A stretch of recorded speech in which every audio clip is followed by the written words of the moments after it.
आप सभी को मेरा प्रणाम। भगवान विष्णु की कृपा आप सभी पर बनी रहे। इसी मंगल कामना के साथ वैशाख मास महात्म्य का 11वां अध्याय आपके लिए लेकर आई हूँ। कृपा करके ध्यान से श्रवण करें। इस कथा को सुनने के पश्चात राजा ने कहा, हे महामुनि, आपने वैशाख मास के जो पुण्यशील धर्म कार्यों का वर्णन किया है वे बड़े ही सुलभ हैं। उन्हें करने से भगवान विष्णु सहज ही प्रसन्न हो जाते हैं। प्राणी को धर्म, अर्थ, काम, मोक्ष की प्राप्ति भी होती है। तब फिर क्या कारण है कि इस प्रकार का देव अनुकूल धर्म भी संसार में अधिक प्रचलित नहीं हो सका है। श्रुति देव जी ने कहा, हे राजन, इस सुंदर प्रश्न को सुनकर मैं परम सुखी हुआ हूँ। अन्य धर्म तो संसार में विख्यात हैं, परंतु वैशाख मास के धर्म कार्यों का प्रख्यात नहीं है। इसका सहज उत्तर सुनो। इस संसार में पुत्र, पौत्र, संतान तथा अन्य सुखों की आकांक्षा रखने वाले अनेकों अनेक प्राणी हैं। उनमें से अधिकांश राजसी और तामसी प्रवृत्ति वाले हैं। भगवान विष्णु को सात्विक प्रवृत्ति प्रिय है। जो प्राणी इच्छा रही सात्विक धर्म की प्राप्ति द्वारा भगवान विष्णु को प्रसन्न करने की कामना करते हैं, वे इस वैशाख मास का सेवन करते हैं। इस पुण्यशील धर्म को प्राणी क्यों छिपाए रखते हैं, इस रहस्य को सुनो।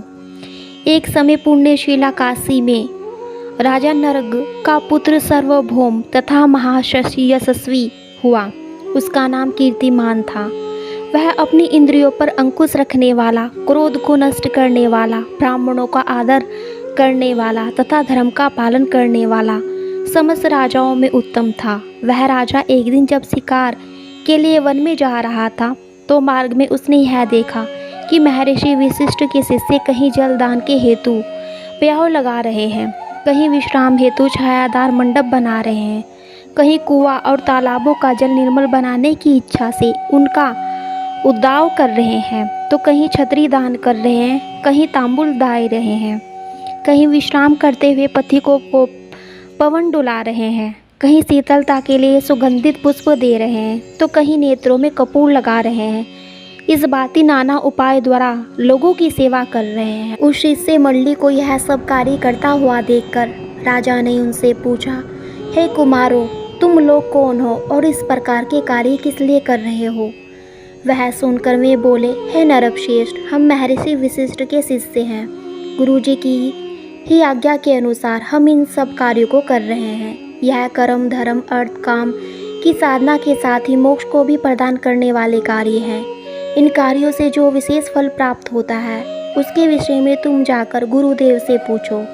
उनके इन वचनों को सुनकर राजा महर्षि वशिष्ठ के आश्रम में गया। राजा को अपने आश्रम में आया हुआ देख वशिष्ठ जी ने उसका समुचित आदर किया और उचित आसन देकर बैठाया। तब राजा ने वशिष्ठ जी को प्रणाम करके अत्यंत विनयपूर्वक कहा, हे महामुनि, मैंने मार्ग में आपके शिष्यों को उत्तम कार्यों में लगा देखा है। उन सब कार्यों को देखने से मन प्रसन्न होता है। मैंने उनसे जानना चाहा कि इन कृत्यों से किस फल की प्राप्ति होती है। तब उन्होंने दया करके मुझे आपके पास भेज दिया है। अब आप कृपा करके यह बताएं कि इन कर्मों के द्वारा प्राणी को किस फल की प्राप्ति होती है। इस समय में इन श्रेष्ठ कार्यों के उत्तम रहस्यों को जानने की इच्छा से ही यहाँ आया हूँ। यह सुन प्रसन्न हो महर्षि वशिष्ठ ने कहा, हे राजन, मैं तुम्हारी धर्म में रुचि जानकर बहुत ही प्रसन्न हुआ। तुम इस गुप्त रहस्य को अवश्य सुनो। वैशाख मास परम पुनीत मास है। इसका सेवन करने से भगवान विष्णु बहुत प्रसन्न होते हैं। जो प्राणी धर्म में प्रीति रखते हो उसे इस धर्मशील मास का सेवन अवश्य ही करना चाहिए। वैशाख मास का सेवन करने वाले प्राणी को प्रातःकाल ब्रह्म मुहूर्त में संज्ञा त्याग देनी चाहिए तथा स्नान करके शरीर को शुद्ध करना चाहिए। फिर प्रसन्नचित होकर भगवान विष्णु की प्रसन्नता हेतु उनका विधिवत पूजन करना चाहिए। प्राणी को अपनी सामर्थ्य के अनुसार दान करना चाहिए तथा ब्राह्मणों की सेवा भी करनी चाहिए। ऐसा करने से भगवान श्री हरि, जो चराचर जगत के स्वामी हैं, अति प्रसन्न होते हैं। इसलिए हे राजन, तुम इस वैशाख मास का पालन उत्तम रीति से करो और अपनी प्रजा की भलाई के लिए उनसे भी ऐसा करने को कहो। जो प्रजाजन इस परम पुनीत वैशाख मास का सेवन न करे उसे दंड भी दे सकते हो। मुनि के इन वचनों को सुनकर तथा धर्म के उस श्रेष्ठ मार्ग को जानकर राजा मन ही मन अत्यंत प्रसन्न होकर अपने घर को लौट आया। फिर उसने भगवान केशव के चरण हृदय में धारण किए और प्रभु से प्रीति करता हुआ अपने राज्य का पालन करने लगा। जब वैशाख मास आने को हुआ तो राजा ने अपने संपूर्ण राज्य में यह ढिंढोरा पिटवा दिया कि 8 वर्ष से 80 वर्ष तक का कोई भी पुरुष, स्त्री अथवा बालक यदि रोगी नहीं है, वह यदि मेष की संक्रांति में सूर्योदय से पहले स्नान करके वैशाख मास के उत्तम धर्म का पालन नहीं करेगा तो उसे चोर की को दी जाने वाली यातनाएं दी जाएंगी, वह राज्य से बाहर निकाल दिया जाएगा। उसने धर्म का उपदेश करने के लिए प्रत्येक गांव में एक एक ब्राह्मण भेजा तथा धर्म का पालन न करने वालों को सजा देने के लिए 10-10 सैनिक भी नियुक्त किए। इस प्रकार उस राजा के संपूर्ण राज्य में धर्म का पूरी तरह विस्तार होने लगा। बाहरी राज्यों के लोग भी धर्म पालन करने की इच्छा से उसके राज्य में आकर बसने लगे। लोगों का यह विश्वास हो गया, इस पुण्यशील राज्य में मरने वालों को निश्चय ही मोक्ष की प्राप्ति होगी। इस प्रकार राजा के धर्म विरत होने के कारण धर्म का चारों ओर बोलबाला हो गया। वहीं प्रजा धर्म कार्य करती हुई मोक्ष प्राप्त करने लगी। तब चित्रगुप्त जी हैरान रह गए क्योंकि नरक खाली रहने लगा। तब एक दिन नारद जी धर्मराज के पास जाकर कहने लगे, हे धर्म, मुझे बड़ा आश्चर्य है कि इस बार तुम्हारे यहाँ बड़ी शांति है।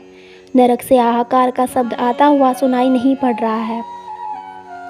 कुकरजी मंजन तुम्हारे राज्य में आते जाते क्यों नहीं दिखाई दे पड़ते हैं? तब धर्मराज ने यही कहा, हे नारद जी, आजकल पृथ्वी पर राजा कीर्तिमान ने धर्म का आश्रय ग्रहण किया है। उसने भगवान केशव के चरणों में प्रीति लगाई हुई है।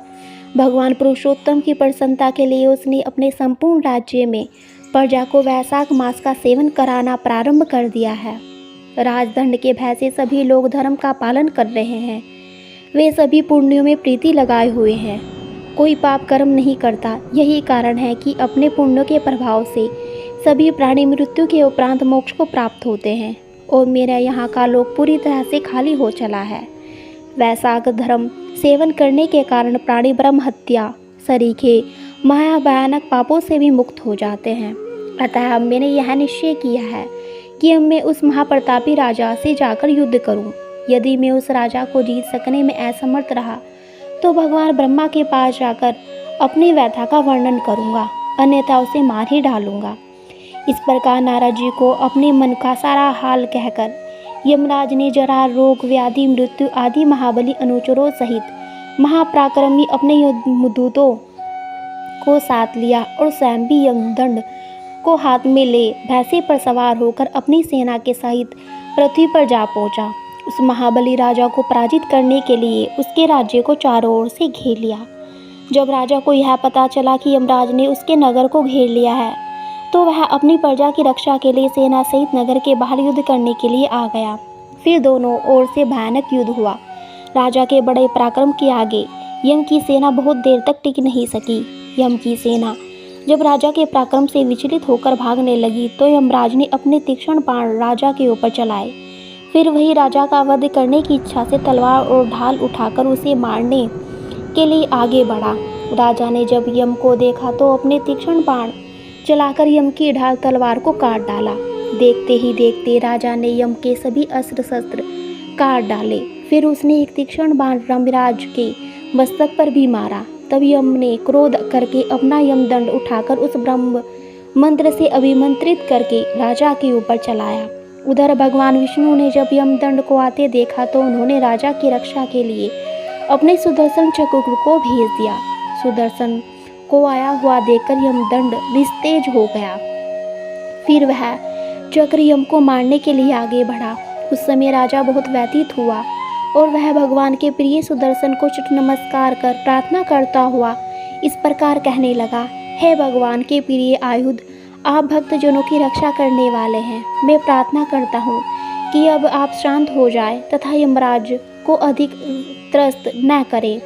इस प्रार्थना को सुनकर सुदर्शन चक्र विष्णु लोक को वापस चला गया। तब यमराज उदास होकर भगवान ब्रह्मा के पास पहुँचे, जहाँ लोकपाल, दिक्पाल आदि बैठे हुए उपासना कर रहे थे। ब्रह्मा जी के सम्मुख वेद पुराण आदि शरीर धारण किए हुए बैठे थे। नदी, वृक्ष आदि भी शरीर धारण किए हुए खड़े थे। वहाँ पे कूप, तालाब, पर्वत सभी शरीर स्थित उपस्थित थे।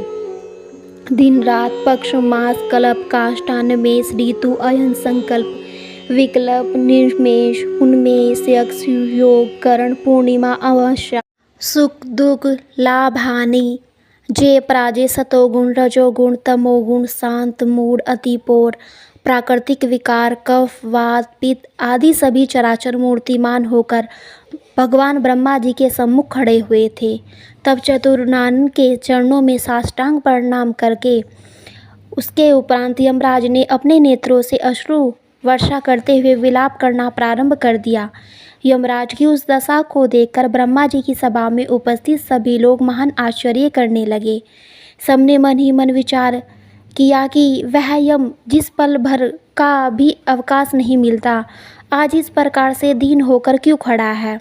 यम के वस्त्र फटे थे, शरीर की कांति नष्ट हो चुकी थी और चित्रगुप्त भी उसके पीछे उदास खड़ा हुआ था। फिर यम ने बड़ी कठिनता से कहना शुरू किया, हे कमलासन, हे प्रभु, आप मेरे पद की मर्यादा का लोप हुए जाने। मेरी बहुत दुर्गति हुई है, मेरे वस्त्र आदि छीन चुके हैं। आपके रहते हुए मैं महान दुर्गति को प्राप्त हुआ हूँ। यमराज की बातों को सुनकर सभी सभासद विहल हो गए।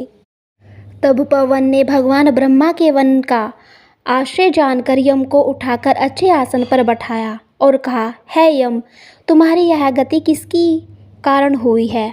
तुम सबके पिता केशु केतु के सम्मुख अपने मन का सारा हाल कहो, तुम्हारा क्लेश निश्चय ही दूर होगा। तब पवन की बात को मानकर यम केश केतु के सम्मुख गया और बड़े ही विनीत स्वर में अपने साथ बीती हुई सभी घटनाओं को सत्य सत्य बताने लगा। तो दोस्तों, आज की कथा का यहीं पर समापन करती हूँ। इसके आगे की कथा का वृत्तांत आगे कल की कथा में सुनाऊंगी। उम्मीद करती हूँ आपको आज की कथा अवश्य पसंद आई होगी। बोलिए विष्णु भगवान की जय।